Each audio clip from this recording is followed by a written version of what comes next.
Hello, everyone, and welcome back to another episode of Raising the New Earth. I'm your host, Noah Dory, and today we're going to speak about judgment and the three-column system. So, the meaning of judgment is the process of forming an opinion or evaluation by discerning and comparing. So, it is important to know that when we are judging or trying to make sense of a scenario, we are actually um, getting a perception of life, perception of what we may look at as the truth. But is it really the truth? And what is the truth? Furthermore, when we are judging, we are automatically being judged. And in Hebrew, we call it Ain Hara, means the evil eye. That's why you see, the red string around someone's wrist or the turquoise with a little eye symbol. So in the Middle Eastern culture, we call it Ain Hara, and this we believe somewhat protects us against it. But really, what protects you against it is your own tongue, your own words, your own thoughts. And I wanted to expand this subject a little bit and talk about the two types of energies that exist in our world. These energies are the energy of mercy and the energy of judgment. And in the Kabbalah system, we have a three-column system. The right column chesed, so the right column of mercy, the left column gvura of courage, and the middle column is the restriction in between, the conduit for that electricity to surround us, within us, around us, and outside of us. So this is the order in the universe. The judgment is the left column energy, that what we call cause and effect. The energy of the desire to receive, which we spoke about in previous episodes. We can't change it. And we have the energy of mercy. And mercy, rachamim, that is also my dad's name, is endless. This is the endless. It's the right column energy.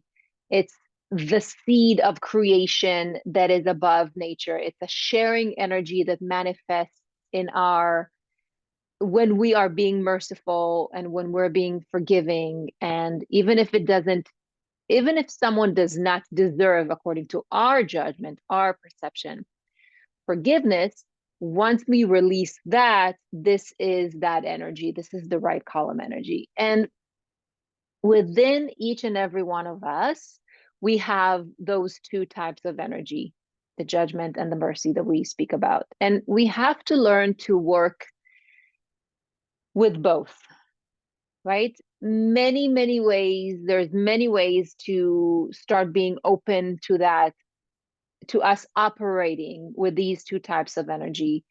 For example, if one person only sees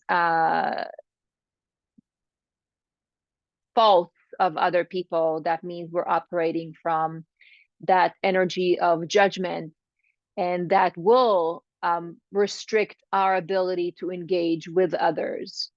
And conversely, a person who operates only with mercy is not limited to his ability or her ability to give or share, but on the contrary, he or she do not have boundaries, right? They know they lack boundaries for themselves, and as we talked about, healthy boundaries within themselves and others. So we need both. We need both because neither is the ultimate way. So the perfect combination of both the mercy and the judgment are the energies that are given to us as human beings. And when we learn to operate from both at any given circumstance, we can have an unstoppable desire and the ability to achieve any goal that we put for ourselves, right? In the Zohar, we have the biblical verse of Noah, so Noah and the ark, and it mentions that if someone has absolute control over their mind, over the way they think, while having a strong desire, heart, and belief, then that person will be complete in his or her mission. So if you look at people like Gandhi and Martin Luther King, they affected amazing positive change in the world. They had a goal and they were set in their minds and they had faith and they believed and they desired. And so when you have all these elements, you're unstoppable because the light can then enter and help you take it to the next level. I just recently took a seminar with amazing teachers from the Kabbalah Center. It was called One Transformative Day, One.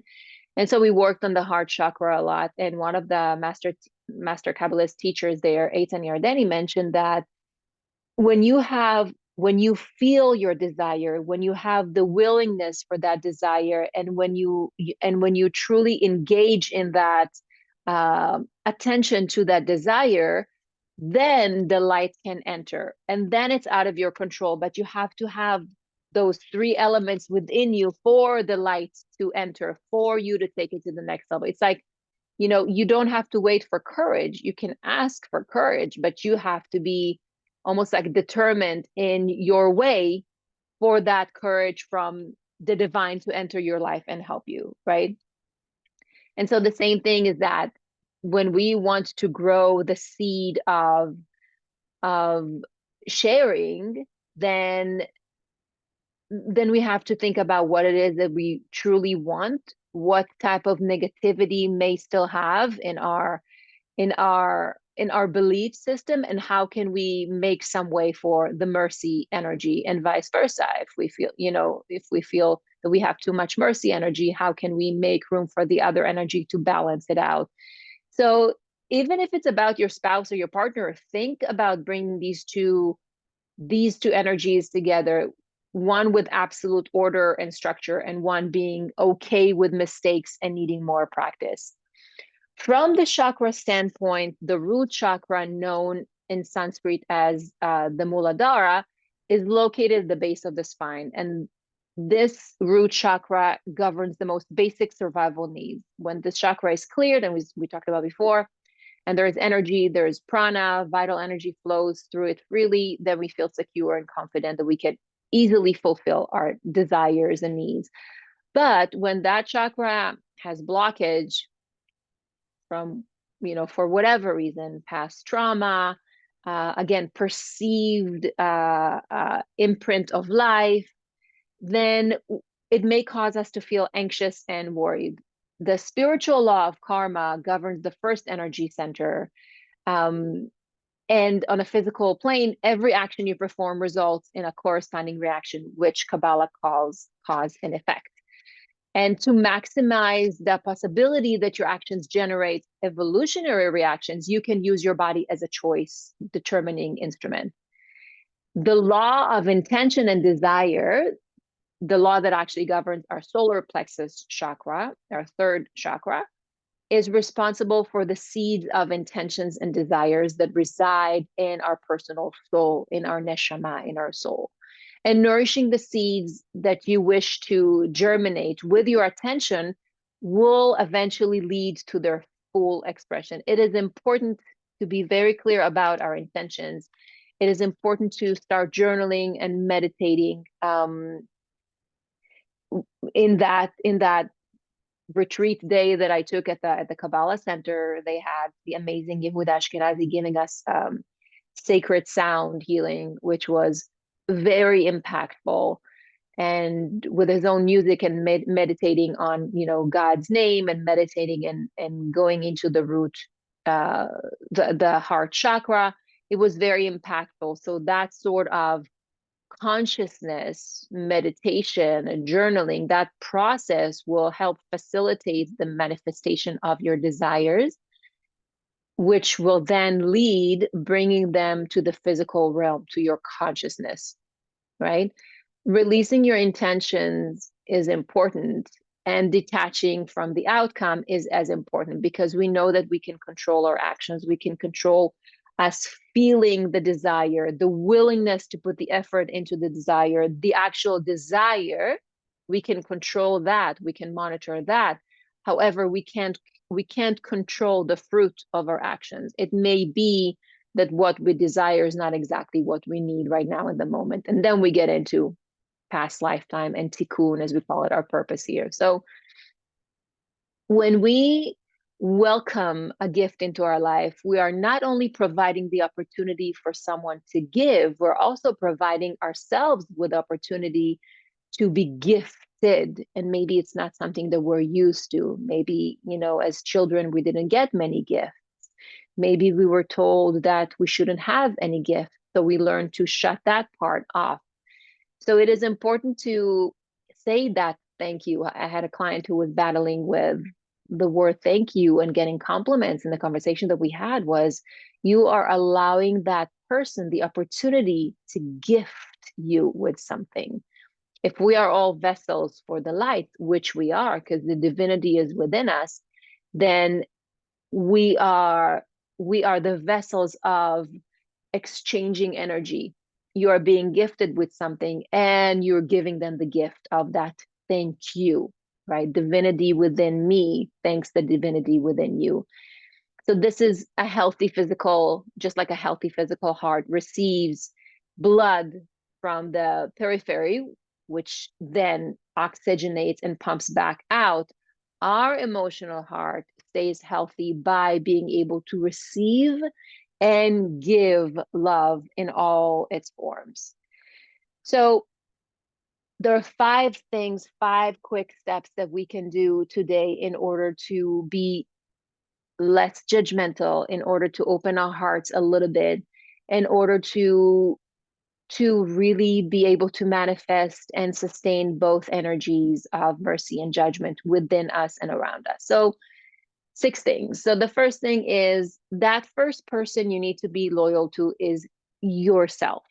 So before you're loyal to anyone else, first be loyal to you, to your needs and your desires and your ambitions and your dreams and your visions and your need to be sustained and nourished and loved. This will come from you. Don't depend on other people to give it to you. You are the one that needs to be loyal to yourself. Second, let's replace that I should have known to now I know better. The should have, could have, would have, keep it in the past. As Shaman Durek says, it's archive, baby. This is our past. We can only grow from now. So instead of beating yourself up over something that happened before, learn, grow, and say, now I know better, right? Lesson learned. The third thing, you deserve love at every step of the way, especially now. What does that mean? It means you can bring about love, true love, not clinginess, not desperate love, not